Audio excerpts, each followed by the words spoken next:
네가 여길 어떻게 알고 찾아왔어? 지금 그게 중요한 게 아니잖아요. 아무 말도 없이 그렇게 가정까지 싹 빼서 이사가 버리시면 어떡해요?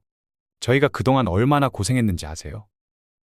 그러게 누가 너보고 그런 계획을 세우래? 그건 그냥 와이프 비위 맞춰준 것 뿐이라니까요. 내가 듣기엔 너도 한통속이었다. 제가 엄마의 하나밖에 없는 핏줄인데 설마 정말로 그런 생각을 했겠어요? 그동안 네가 한 행동 생각하면 충분히 그런 생각하고도 남았을 것 같다. 방금 대화 속 주인공 75세 한순옥 할머니와 그의 아들 배현상입니다. 한씨 할머니는 얼마 전까지만 해도 아들과 며느리 그리고 사돈까지 같은 집에서 함께 살고 있었습니다.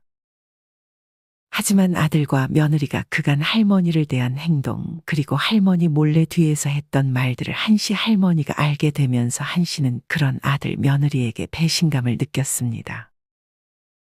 그렇게 한씨 할머니는 아들과 며느리 그리고 안사돈이 여행을 간 사이 집에 있던 가전까지 싹 빼고 전에 알아둔 집으로 이사를 가버렸습니다. 아들에게 말한 적이 없는데 어떻게 위치를 알았는지 아들은 그런 한씨를 찾아와서 오해가 있다며 한씨를 설득하려 했습니다. 오해는 무슨 오해? 엄마가 잘못 들은 거일 수도 있잖아요. 이제 나이도 있으신데. 이젠 내가 무슨 귀머거리라도 된 것 마냥 취급하는 거야? 나 아직 두 눈 두 귀 전부 멀쩡하다. 그래서 이렇게 혼자 사시게요? 위험해서 안 돼요. 너네랑 같이 사는 게 나한테는 더 위험할 것 같다. 더 이상 할 말 없고 그만 돌아가 봐라. 한씨는 그렇게 얘기하고 아들을 돌려보냈습니다. 과연 할머니는 아들과 며느리, 사돈과 같이 살 적에 어떤 취급을 받았길래 그리고 어떤 말을 들었길래 이렇게 가정까지 빼서 몰래 이사까지 가버렸을까요? 지금부터 한씨 할머니의 이야기를 들려드리겠습니다.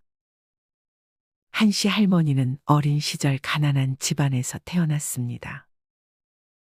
한씨의 부모님과 한씨의 형제들 모두 남의 땅에서 열심히 농사를 지으며 돈을 벌어야 했습니다. 하지만 그마저도 값을 제대로 받지 못하는 경우가 많았습니다. 그래도 한씨는 농사 짓는 것이 체질이었는지 농사를 할 때만큼은 힘든 것보다 즐거운 것이 더 컸습니다. 이후 땅 주인이 꾸준히 자기 땅에서 농사를 짓는 한씨네에게 죄책감이라도 들었는지 어느 순간부터는 다행히 값을 제대로 쳐주기 시작했습니다. 그렇게 한씨네는 이맘쯤부터는 그래도 굶지 않고 돈도 모을 수 있었습니다. 한씨의 부모님은 아들, 딸 공평하게 재산을 나눠주었습니다. 한씨는 나중에 농사를 짓고 살고자 하는 마음에 헐값에 그때 당시 안 좋은 목에 있는 땅을 샀습니다. 이후 한씨는 부모님의 중매로 남편을 만나 결혼을 해서 아들을 낳았습니다. 한씨의 남편은 길거리에서 간식을 파는 일을 했습니다. 한씨는 집에서 살림과 육아를 했었고 남편이 돈을 벌어왔는데 그리 장사가 잘 되지 않았습니다. 남편은 간식을 팔다 잘 안 팔리자 장소를 이리저리 옮겨 다녔습니다. 그러다 어느 한 군데에 정착을 했는데 그곳에는 다른 곳보다 장사가 잘 됐습니다. 하지만 이내 한씨의 남편은 여기서 더 이상 장사를 하지 못하게 됐습니다. 그 동네에 사는 건달들이 한씨의 남편에게 과도한 자릿세를 요구했고 한씨의 남편이 거절하자 남편이 파는 간식들을 전부 내동댕이 치고 가버렸습니다. 한씨는 다시금 원래 장사를 하던 곳으로 돌아가야 했습니다. 남편의 장사도 잘 되지 않자 한씨는 안 되겠다 싶어 일을 다니기 시작했습니다. 아이를 그냥 놔둘 수가 없어 식당 주인에게 양해를 구하고 일을 하며 아이를 돌봤습니다. 그렇게 한씨와 남편은 하루하루 버티며 살아가고 있었습니다. 그러던 어느 날 한씨는 그동안 잊고 있었던 예전에 구매했던 땅이 생각났습니다. 별 기대감 없이 그 땅이 어떻게 됐나 찾아봤더니 가격이 많이 올라 있는 것을 확인했습니다. 무슨 영문인가 하니 이미 그 지역에 재개발이 시작되면서 땅값이 오른 것이었습니다. 아니나 다를까 이후 어떤 업체에서 한 씨의 연락처로 연락이 와 땅을 팔 생각이 없냐고 물었습니다. 심지어 시세보다도 더 쳐주겠다는 말에 한 씨는 고민 없이 땅을 모조리 팔았습니다. 농사야 어차피 나중에 다시 땅을 구매하면 되는 것이라 생각했습니다. 하루아침에 꽤 많은 돈이 한 씨의 통장에 들어왔습니다. 한 씨는 마음이 한결 편해졌습니다. 그리고 이 사실을 남편에게도 알렸습니다. 한 씨는 이 돈으로 바로 집을 사고 길거리에서 일하는 남편이 안쓰러워 가게도 하나 차려줬습니다. 하지만 남편의 장사는 그리 잘 되지 않아 얼마 안가 폐업을 해야 했습니다. 남편도 한동안 일을 하지 않아 한 씨는 통장에 돈을 조금씩 빼쓰고 있었습니다. 게다가 남편의 건강이 안 좋아지면서 한 씨는 이제 조금씩 아껴 살아야 했습니다. 시간이 흘러 어느덧 아들은 취직을 했고 결혼까지 했습니다. 하지만 안타깝게도 아들의 결혼식 한 달 전 한 씨의 남편은 세상을 떠났습니다. 설상가상으로 아들은 신혼집을 마련하는 과정에서 사기를 당했습니다. 한 씨는 왜 자꾸 안 좋은 일만 일어나는지 굿이라도 지내야 하나 생각했습니다. 아들은 울면서 한 씨를 찾아왔습니다. 이제까지 모은 돈 다 날렸어요. 저희 이제 어떡하죠? 월세로 시작해보는 건 어떻니? 보증금은 엄마가 도와줄 수 있을 것 같은데. 월세 내면 또 그거 내느라 돈 못 모으잖아요. 안 그래도 다시 돈 모으려면 한참 걸릴 텐데. 그런 방법이 있어? 아내랑도 얘기해봤는데 엄마 집에서 저희 1, 2년 정도만 살아도 될까요? 내 집에서? 한 씨는 고민했습니다. 집은 편해야 하는데 며느리까지 들어오면 당연히 집이 조금은 불편해질 수밖에 없었기 때문이었습니다. 하지만 아들의 간절한 눈빛에 한 씨는 일주일 뒤에 집으로 들어오라고 했습니다. 그렇게 아들 며느리는 짐을 챙겨 한 씨의 집으로 들어왔습니다. 방은 저기 쓰면 된다. 한 씨는 그 일주일 동안 자기가 쓰던 큰 안방에 짐을 다른 작은 방으로 옮겼습니다. 큰 방은 너네가 써라.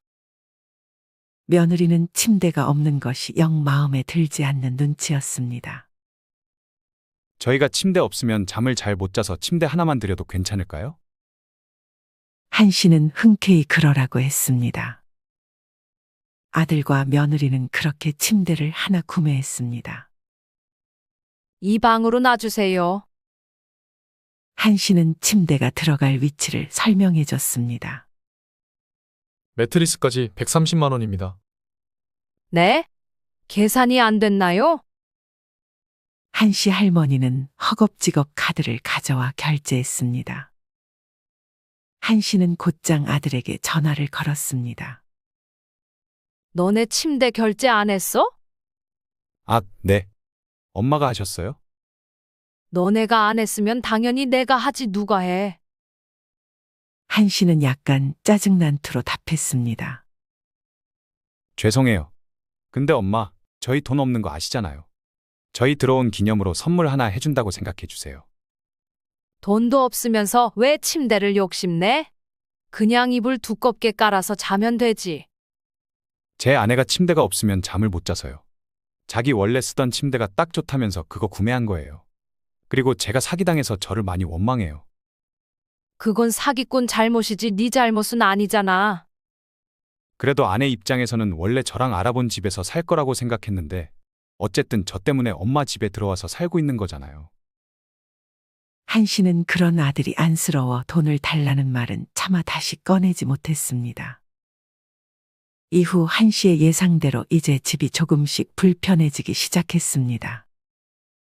아들 며느리는 쉴 때면 거실에서 TV를 보는 시간이 많았는데 한 씨는 괜히 거실로 나가는 것이 불편해 방에 있는 시간이 늘었습니다. 게다가 아들은 출근하고 며느리가 집에서 쉬는 날이면 괜히 며느리 눈치가 보였습니다. 세아가 밥 먹을래? 아니요. 저는 따로 먹을게요. 어머님 편하게 식사하세요. 그래도 같이 사는데 식사라도 같이 했으면 좋았겠지만 며느리는 한씨 할머니를 위하는 척하며 한씨와 같이 밥을 먹기 싫어하는 눈치였습니다. 시간이 갈수록 한씨 집에서 주인이 바뀌어 가는 듯 했습니다. 한씨는 점점 아들 며느리 눈치를 받고 아들 며느리는 점점 한씨 집을 자기 집처럼 편하게 생각하기 시작했습니다. 저녁 먹을 거지? 저희는 지금 다이어트 중이라 다이어트 도시락 먹을 거예요. 저희 7시에는 밥 먹어야 돼요. 그래? 7시 거의 다 됐는데. 저희 밥 먹는 시간 오래 안 걸리니까 저희 다 먹고 나서 8시에 엄마 저녁 드시는 게 어때요? 이전까지 그래도 저녁은 같이 먹었는데 이제 자기들 밥을 다 먹고 한씨에게 저녁을 먹으라고 아들은 제안했습니다. 한씨는 알겠다고 하며 아들 며느리의 식사가 끝날 때까지 방에 들어가 있었습니다. 한 번은 혼자 밥 먹는 게 외로우니 아들 며느리 밥 먹는 7시에 맞춰서 할머니도 식사할 준비를 했습니다. 엄마도 같이 드시게요? 너넨 너네 먹을 거 먹어. 난 내가 차린 거 먹을게. 괜히 음식 냄새 맡으면 저희 다이어트 하는 게 힘들어서요. 아니면 엄마가 7시에 저녁 드세요. 저희는 7시 반쯤에 먹을게요. 아들 며느리는 음식 냄새가 나면 자기네도 먹고 싶어질 것 같다며 한씨와 같이 밥 먹는 것을 피했습니다. 그렇게 한씨는 집안에 사람이 같이 살고 있음에도 점점 외로워지기 시작했습니다. 아들과 며느리는 직장에 출근하다 보니 자연스럽게 집안일은 한씨 할머니가 담당하고 있었습니다. 어머님, 이 하얀 티셔츠 다른 색깔 있는 티셔츠랑 같이 빨았어요? 며느리는 한씨에게 색이 번져버린 하얀색 티셔츠를 보여주며 물었습니다. 아이고, 내 정신 좀 봐. 내가 실수로 같이 돌렸나 보네. 미안해, 세아가. 내가 하나 사다 줄게. 며느리는 그 옷 해외에서 산 거라며 구하려면 다시 해외에 나가야 된다면서 한씨를 더욱 미안하게 만들었습니다. 그리고 이 사실을 아들에게까지 말했는지 아들은 퇴근하고 나서 한씨에게 잔소리했습니다. 세탁기에 옷 넣을 때 한 번씩 더 확인하세요. 그래, 알았다. 겨우 그런 것 때문에 언니한테 그렇게 말을 했다고? 아들이 문제네, 아들이. 한씨는 간만에 지인을 만나 대화를 나눴습니다. 그럴 거면 자기들이 집안일 하던지. 내 말이 그 말이야. 그리고 내 거랑 자기들 옷은 같이 빨지 말라고 얼마나 신신당부하던지 옷 좀 같이 빨면 어때? 언니를 늙은 노인네 취급하는 거 아니야.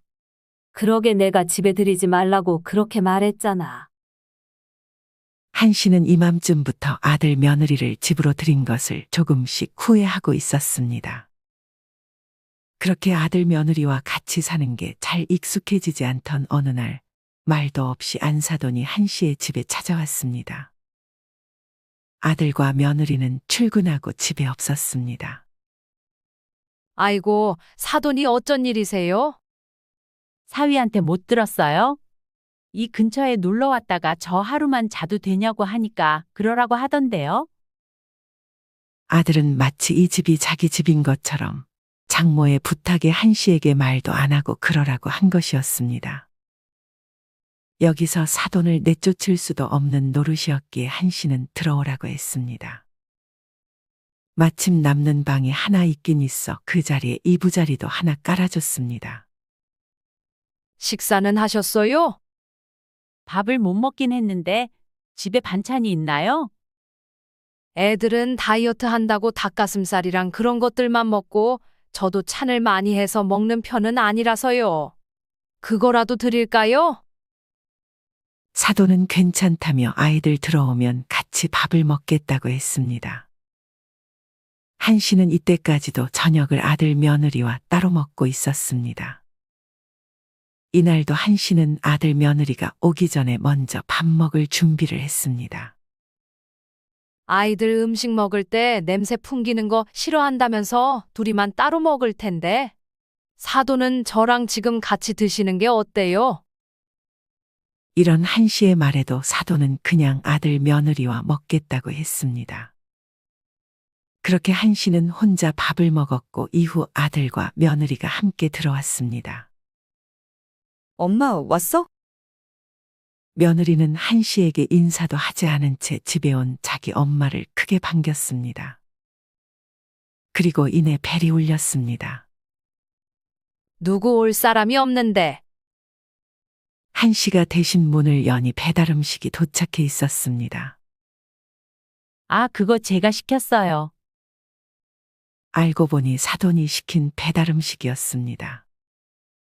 아들 며느리는 바로 다이어트 도시락을 데우기 시작했고 안 사돈은 옆에서 배달 음식을 세팅하기 시작했습니다. 한 씨에게는 냄새 풍긴다며 따로 밥 먹자고 하더니 배달 음식이 온 집안의 냄새가 진동하는데 아들과 며느리는 그런 사돈에게 밥을 따로 먹자고 얘기를 꺼내지 않았습니다. 그렇게 아들과 며느리, 사돈은 사이좋게 한 식탁에서 밥을 먹었고 한 씨는 거실에서 조용히 TV를 보고 있었습니다. 무슨 얘기들을 그렇게 재밌게 나누는지 한 씨도 내심 그 자리에 끼고 싶었습니다. 하지만 그 누구도 한 씨에게 여기 와서 얘기라도 하자고 말을 하지 않았습니다. 하루만 있고 나가겠다던 사돈은 그 다음 날도 집으로 돌아갈 생각을 하지 않고 있었습니다. 안 가냐고 대놓고 말할 수도 없었기 때문에 한 씨는 그렇게 불편한 사람이 집에 한 명 더 늘어난 상태로 지내야 했습니다. 이후 일주일 정도 지나서 안 사돈은 나갈 채비를 하는 듯 싶었습니다.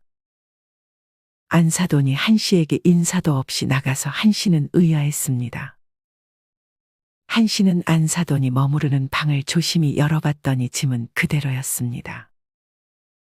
두세 시간 이후 사돈이 다시 한 씨의 집으로 돌아왔습니다. 아들이 비밀번호를 알려줬는지 이제는 익숙하게 비밀번호까지 누르고 들어오던 사돈이었습니다. 사돈의 손에는 캐리어가 2개나 들려 있었습니다. 거기 서서 뭐 해요? 저 좀 도와주세요. 사돈은 웃으면서 한 씨에게 캐리어 좀 들어달라며 도움을 청했습니다. 한 씨는 이게 무슨 상황인지 싶어 물었습니다. 이게 다 뭐예요? 사위한테 못 들었어요? 제가 혼자 사는 게 너무 외로웠는데 이렇게 사위랑 딸이랑 함께 지내니까 너무 좋더라고요. 그래서 방도 하나 남겠다. 이 집에서 살아도 되겠냐고 물었더니 그러라고 하던데요.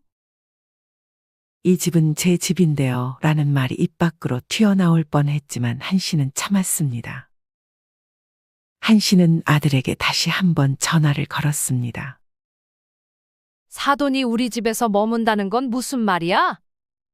아, 제가 엄마한테 미리 말씀드린다는 걸 깜빡했네요. 깜빡? 깜빡할 게 따로 있지. 여기 사는 엄마 생각은 안 해? 다 같은 가족이잖아요. 이해해 주세요. 네가 지금 착각하나 본데 네가 지금 사는 집은 엄연히 이 엄마 집이야. 알아요. 저 바빠서 일단 끊을게요.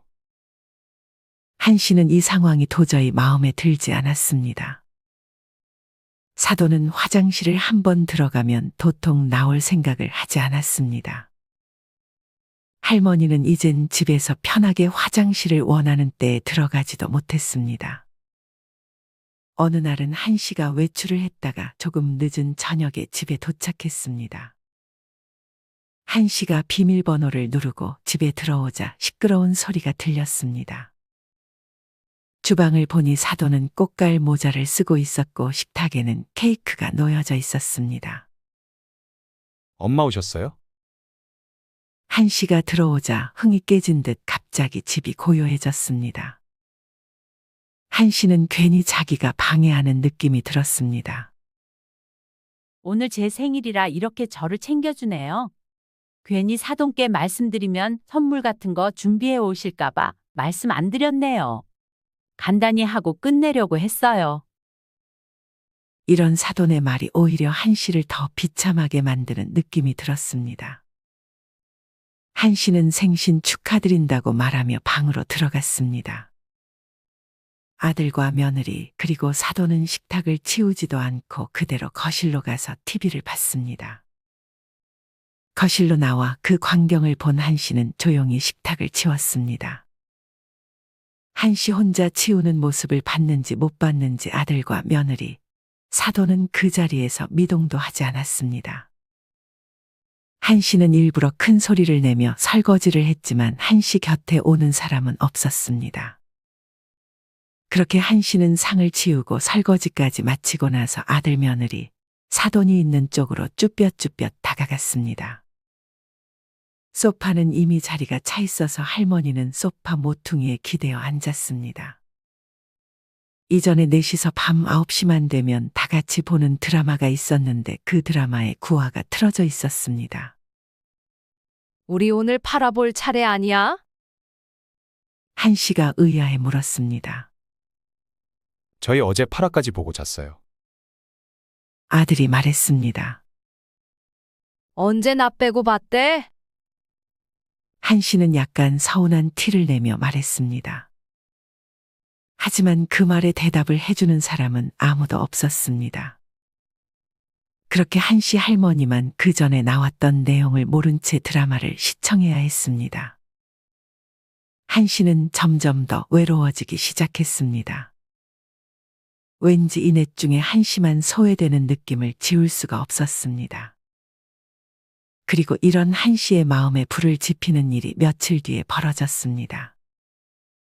때는 주말이었는데 한씨는 아침이면 일찍 운동을 나갔습니다.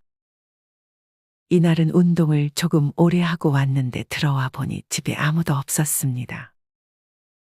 분명 나갈 때는 다 있었던 것 같은데 한씨가 운동 간 사이 모두 집에 없었습니다. 그렇게 한씨는 집안을 둘러봤습니다. 주방을 보니 아주 개판이었습니다. 각종 김밥 재료들이 널브러져 있었고 도마에는 김밥 꼬다리 몇 개가 놓여 있었습니다. 한씨는 무슨 영문인지 싶어 아들에게 전화를 걸었습니다. 너네 어디 갔니? 아, 저희 지금 근처에 바람 쐬러 왔어요. 김밥 싸들고 간 거야? 네. 그냥 공원에 앉아서 먹으려고요. 거기 사돈도 같이 갔니? 네. 장모님이랑 지우도 같이 있어요. 할머니는 순간 화를 참지 못했습니다. 주방이라도 잘 치우던가. 이렇게 어지르면 누구 보고 치우라고. 죄송해요. 저희가 늦잠을 자서 급하게 나오느라. 그리고 왜 이 엄마만 빼고 가? 엄마는 아침에 운동 가시잖아요. 괜히 엄마도 장모님이랑 며느리 불편할까봐 그랬죠. 그게 말이 되는 소리니? 너네끼리만 가족이고 나는 아니야? 그럴 거면 셋이 나가 살아라. 한씨는 자기도 모르게 서운한 감정을 모두 말했습니다. 아들은 미안하다며 다음에 꼭 같이 오자며 한씨를 달랬습니다. 한씨는 김밥 꼬다리를 그냥 버리기는 아까워 그 꼬다리로 아침을 때웠습니다. 그리고 어질러진 주방을 치우기 시작했습니다. 안사돈과 며느리는 집 치울 줄을 모르는지 같이 사는 동안 어지럽히기 바빴습니다. 항상 한씨가 다 치워줬는데 오늘 한씨는 자신이 왜 이걸 치워주고 있나 하는 생각이 들었습니다. 한씨는 사돈이 제일 얄미웠습니다. 한씨는 아들에게 사돈이랑 같이 사는 건 불편하다는 뜻을 전했습니다. 그렇다고 이제 와서 나가라고 할 순 없잖아요. 그러게 누가 네 맘대로 내 집에 들이래? 네가 싼 똥 네가 치워라. 엄마, 그래도 장모님을 똥에 비유하는 건 아니죠. 끝까지 장모의 편을 들며 나가라고 할 수는 없다는 아들의 말에 한씨는 아들이 누구 아들인지 싶었습니다. 이후 정말 아들은 한씨 빼고 나들이를 간 게 미안했는지 한씨에게도 같이 여행을 가자고 제안했습니다. 하지만 아들과 며느리, 사돈은 여행 일정을 잡고 한씨에게 통보했습니다. 그리고 여행 계획을 짜는데 자기들끼리 짜기 바빴습니다. 한 번은 한씨가 옆에서 여행 계획 짜는 것을 들었습니다. 그러다 한씨도 의견을 냈는데 아들 며느리, 사돈은 한 씨의 의견을 별로 귀담아 듣지 않았습니다. 산을 좋아했던 한 씨는 별로 높지 않은 산이 있으면 가자고 했지만 다들 바다만 고집했습니다. 결국 모든 일정들을 자기들이 계획하고 한 씨에게 통보하는 방식이었습니다. 그마저도 어떤 계획인지 잘 얘기해 주지 않았고 질문을 해도 귀찮다는 투로 대답했습니다. 엄마, 그냥 저희 잘 따라오시면 돼요. 더 물어보면 여행에서 한 씨를 빼고 가기라도 할 듯했습니다. 할머니는 이 모든 것을 전부 참고 있었습니다. 어느 날 한 씨는 야밤에 화장실을 가려고 방에서 나왔습니다. 원래 한 씨는 잠을 자면 푹 자서 중간에 화장실을 가는 법이 없었습니다. 하지만 이 전날은 야밤에 물을 많이 마셨는지 화장실을 찾았습니다. 그러다 아들 며느리의 방에서 대화하는 소리가 들렸습니다. 아들과 며느리도 한 씨가 밤에는 절대 방에서 나오지 않는다는 걸 알았는지 새벽까지도 간혹 자기들끼리 대화를 꽤 큰 목소리로 하는 듯 싶었습니다. 마침 문도 잘 닫혀 있지 않아 아들 며느리의 대화 소리가 꽤 생생하게 들렸습니다. 어머님이 이 집에 사는 거 너무 불편해. 차라리 우리가 월세로 다른 집 하나 구해서 거기 살게 하는 게 어때? 안 그래도 엄마가 옛날부터 농사 짓는 게 꿈이었어서 내가 시골 쪽에 집도 하나 알아보긴 했어. 그걸 왜 이제 말해? 얼른 어머님께 말씀드려봐. 대화를 들어보니 아들과 며느리는 이 집에서 한 씨를 나가게 하려는 계획을 가지고 있는 것 같았습니다. 한 씨는 아직 잠이 덜 깼는지 그 말을 듣고도 꽤 덤덤했습니다. 그리고 다시 피곤했는지 방에 가서 누웠습니다. 그렇게 다시 잠에 들었고 아침에 눈을 뜨자마자 바로 어제 아들 며느리가 나눴던 대화가 생각났습니다. 한 씨는 배신감이 크게 들었습니다. 힘들다고 해서 들어와 살게 했더니 이젠 사돈까지 들이고 자기를 내쫓으려고 하다니. 한 씨는 이 상황이 분하기보다는 슬펐습니다. 아니나 다를까 그날 저녁에 아들이 한 씨에게 할 말이 있다며 저녁을 사주겠다고 했습니다. 아들은 한 씨가 좋아하는 두부집으로 한 씨를 데려갔습니다. 이전에는 먹자고 해도 절대 안 먹어주더니 부탁이 있을 때가 되니 사주는 아들이 괘씸했습니다. 엄마, 귀농하는 게 예전부터 꿈 아니었어요? 아들은 한 씨의 예상을 벗어나지 않았습니다. 귀농? 하고 싶긴 하지. 한 씨는 일단 아들의 말에 맞장구를 쳐줬습니다. 그래서 그런데 제가 집을 하나 알아봤거든요. 저희가 월세 내드릴 테니 거기서 한번 살아보시는 건 어때요? 나 혼자? 그럼 지금 사는 집은? 그 집은 저랑 아내, 장모님이랑 같이 살면 되고요. 엄마도 저희랑 사는 거 불편하잖아요. 자기들 원하는 대로 하려는 거면서 자꾸 한 씨를 위하는 척하는 아들의 위선적인 모습에 한 씨는 먹었던 두부가 다 올라올 것만 같았습니다. 한 씨는 고민해 보겠다는 말을 하고 다시 집으로 아들과 함께 들어갔습니다. 한 씨는 바로 다음 날 아들이 알아봤다는 집에 찾아가 봤습니다. 아주 한적한 시골이었고 사람이 거의 살지 않는 듯한 마을이었습니다. 그래도 어느 정도 사람이 살고 있는 곳이 좋았던 한 씨는 마을 입구부터 마음에 들지 않았습니다. 그리고 농사를 지을 만한 땅이 딱히 보이지는 않았습니다. 그렇게 아들이 말한 주소로 가보니 지어진 지 아주 오래된 것처럼 보이는 집이 떡하니 한 씨를 반겼습니다. 한 씨는 설마 이 집일까 싶어 다시 주소를 확인했습니다. 하지만 아들이 말한 집은 천장이 다 뜯어질 것만 같은 그 집이 맞았습니다. 한 씨는 아들에게 크게 배신감을 느꼈습니다.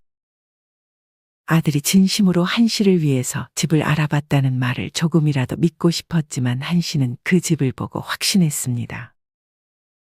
아들 며느리가 자신을 어떻게 생각하고 있는지 말이죠. 한 씨는 그렇게 아들이 알아봤다는 집을 보고 다시 집으로 돌아갔습니다. 집 보고 오셨어요? 너는 그 집 실제로 봐본 적 있니? 저는 사실 직접 가본 적은 없어요. 사진으로 봤을 때는 좋아 보이던데 별로였어요? 네가 직접 가보고 얘기해라. 한 씨는 아들과 별로 말을 섞고 싶지 않았습니다. 안 가시겠다는 말씀이세요? 내가 이 집을 왜 떠나? 나랑 같이 살기 싫으면 니네가 나가라. 엄마랑 같이 살기 싫어서 집을 알아본 건 아니에요. 아들은 또 한 번 뻔뻔스럽게 답했습니다. 이후 일주일이 흘렀습니다. 한 씨는 저번에 잠에서 중간에 깼을 때 이후부터 자꾸만 자는 도중 화장실에 가고 싶었습니다. 이제는 물을 많이 마시지 않아도 화장실을 찾게 됐습니다. 아들과 며느리는 여전히 잠을 늦게 자는 듯 방에서 또 한 번 얘기하는 소리가 들렸습니다. 안방문이 고장난 건지 문이 항상 살짝씩 열려 있었습니다. 저 문은 안 고칠 거야? 자꾸 엄마한테 말씀드린다는 걸 깜빡하네. 그리고 요새 엄마가 좀 예민해서 나중에 말하는 게 좋을 것 같아. 그래도 문은 얼른 고쳐야지. 이따 내가 집에 있을 때라도 사람 불러볼게. 그건 그렇고 시골집으로 안 들어가시겠다며? 이제 어쩔 거야? 이제 거의 80 가까운 나이인데 슬슬 요양원에 대해 말씀드리는 건 어때? 요양원 보내기에는 아직 너무 정정하죠. 요새는 정정해도 자식들이 못 모실 것 같으면 다들 요양원으로 보내잖아. 할머니는 귀에 뭐라도 묻은 듯 그런 말을 듣고는 자기도 모르게 귀를 털어냈습니다. 한 씨는 며느리보다 그런 말을 듣고도 왜 자기 엄마한테 그렇게 말하냐고 하지 않는 아들이 더 괘씸했습니다.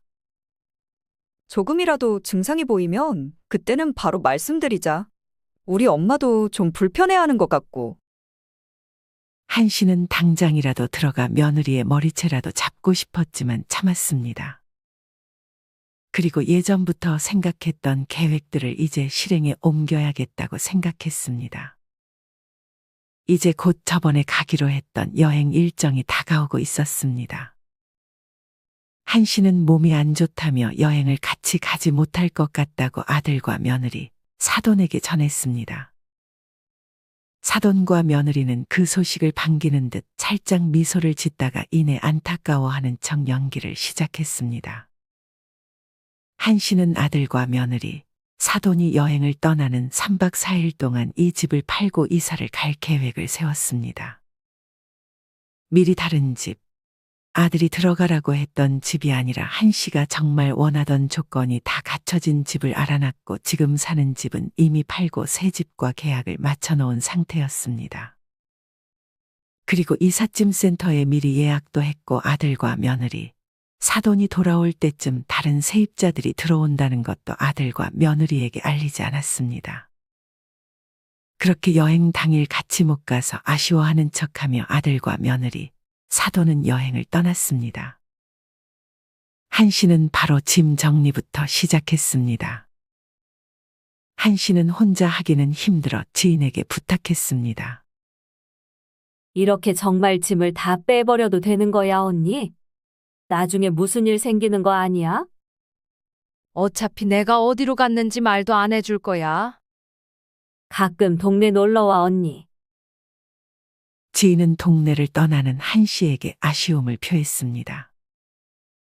하루 종일 도와준 지인에게 수고비까지 두둑하게 챙겨주고 한 씨는 그 다음날 이삿짐 센터를 불러 가정까지 싹 빼서 이사를 갔습니다. 아들 며느리 그리고 사돈의 짐은 복도에 빼놨고 한 씨의 짐들과 가정까지 싹 빼니 집은 정말 텅텅 비어 있었습니다. 아들 며느리가 쓰는 침대도 사실상 한 씨가 구매한 거니 침대까지도 싹 빼버렸습니다. 그렇게 한 씨는 새 집으로 이사와 다시금 가전을 배치하고 짐을 정리했습니다. 이렇게 다시 혼자가 됐지만 한 씨는 기분이 좋았습니다. 예전에 집에 있을 때는 사람이 있어도 외로웠고 한 씨 자신의 집임에도 얹혀 사는 느낌을 지울 수가 없었기 때문이었습니다. 그렇게 한 씨는 아들이 여행 갔다는 사실도 잊은 채 새 삶을 살기 시작했습니다. 아들은 이후 여행에서 돌아오고 텅 빈 집을 확인했는지 한 씨에게 전화가 왔습니다. 한 씨는 그 전화를 받지 않았습니다. 전화를 받지 않자 어떻게 자식에게 그럴 수 있냐. 우리 지금 모텔에서 자고 있다. 복수하니 기분이 좋냐 등 원망 섞인 문자가 날아왔습니다. 한 씨는 이 말을 전부 무시했습니다. 이후 시간이 흘러 한 씨의 눈에 익숙한 사람이 보였습니다. 다름 아닌 아들이었습니다. 아들은 어떻게 알았는지 한 씨가 이사한 집에 찾아왔습니다. 얼굴을 보니 할 말이 가득한 듯 싶었습니다. 네가 여길 어떻게 알고 찾아왔어? 지금 그게 중요한 게 아니잖아요. 아무 말도 없이 그렇게 가정까지 싹 빼서 이사가 버리시면 어떡해요? 저희가 그동안 얼마나 고생했는지 아세요? 아들은 한 씨를 째려보며 말했습니다. 그러게 누가 너보고 그런 계획을 세우래? 그건 그냥 와이프 비위 맞춰준 것 뿐이라니까요. 내가 듣기엔 너도 한통속이었다. 제가 엄마의 하나밖에 없는 핏줄인데 설마 정말로 그런 생각을 했겠어요? 그동안 네가 한 행동 생각하면 충분히 그런 생각하고도 남았을 것 같다. 엄마가 잘못 들은 거일 수도 있잖아요. 이제 나이도 있으신데. 이젠 내가 무슨 귀머거리라도 된 것 마냥 취급하는 거야? 나 아직 두 눈 두 귀 전부 멀쩡하다. 그래서 이렇게 혼자 사시게요?